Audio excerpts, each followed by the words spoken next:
o Espírito Santo, em nome de Jesus. Amém. Glória a Deus. Dose de fé e psicajado número 6. Eita, estamos caminhando, hein? Estamos caminhando. E hoje eu vou falar de novo sobre Deus vai abrir portas, só que já no capítulo 3.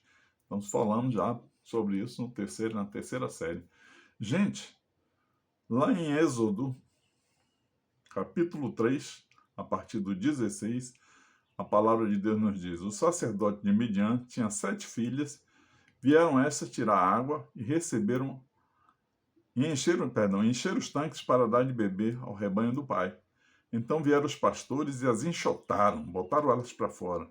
Moisés, porém, que estava chegando ali, levantou-se, defendeu-as e deu de beber ao rebanho delas.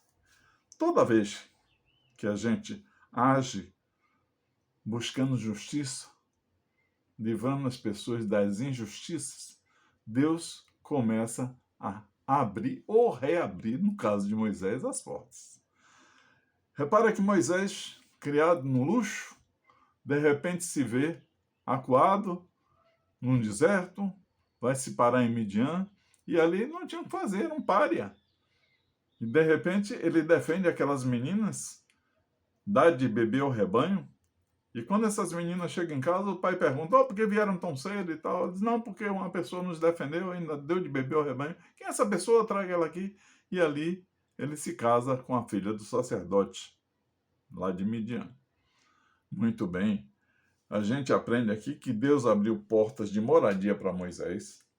Deus abriu porta de casamento para Moisés. Olha, veja quantas portas. Deus abriu porta de paternidade, porque ele teve filho ali naquela época, e Moisés começa a ver que Deus é com ele. Deus não esqueceu ele. Mas tem muito o que aprender. Quando a gente apressa, quando a gente tenta arrombar a porta, o preço a pagar é o tempo. O tempo é que vai nos ensinar. E Deus não tem pressa porque Ele não tem tempo. Aprendeu isso? Deus não tem tempo, Deus é eterno. O que é eternidade? Eternidade é para sempre. É algo que não tem fim. Então Deus sabe do ontem, do agora, o de amanhã, como se fosse agora. Diferente da gente, que não sabe nada do que vai acontecer amanhã. Então Moisés vai começar a aprender como servir a Deus, debaixo da vontade dele. Deus abriu essas portas para Moisés porque ele se dispôs a defender as filhas de Jetro, né, do sacerdote. E quando viu a atitude errada do povo para com elas, então ele fez justiça, realmente uma justiça, sem que ninguém fosse morto, sem que ninguém fosse maltratado. Ele apenas tomou a frente e deu de beber ao rebanho, que era uma questão justa, era uma questão normal. Não só se levantou e defendeu, como deu de beber aos rebanhos. Quer dizer, ele não fez só uma coisa, defender as meninas, ele deu de beber aos rebanhos, ele não tinha nenhuma obrigação. E ali Deus abre as portas para ele, as portas de uma casa, de um lar, as portas de ter uma esposa, a porta de ser um pai, a porta de ter um trabalho. Ele agora, de ricaço, lá no Egito, ele passa a ser tomador de conta de ovelhas. Passa o dia inteiro vindo aquela zoada bonitinha, o tempo todo. E aí ele vai matutando e vai aprendendo o que Deus quer da vida dele.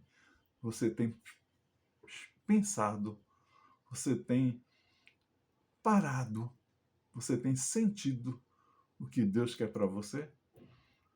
Essa porta que tanto você quer, você já se perguntou para que eu quero que abra? O que eu vou fazer depois dela aberta?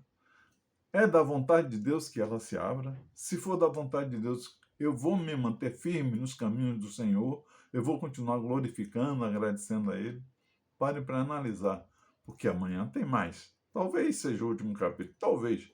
Mas dependendo da turma aí, a gente continua com Moisés por mais um caminho, por mais um tempo, se Deus nos der esse tempo. Amém? Deus te abençoe. Obrigado pela sua atenção. Um beijo em seu coração. E não esqueça nunca de dizer para o Senhor: amém, amém e amém. Tchau, querido. Tchau, querida.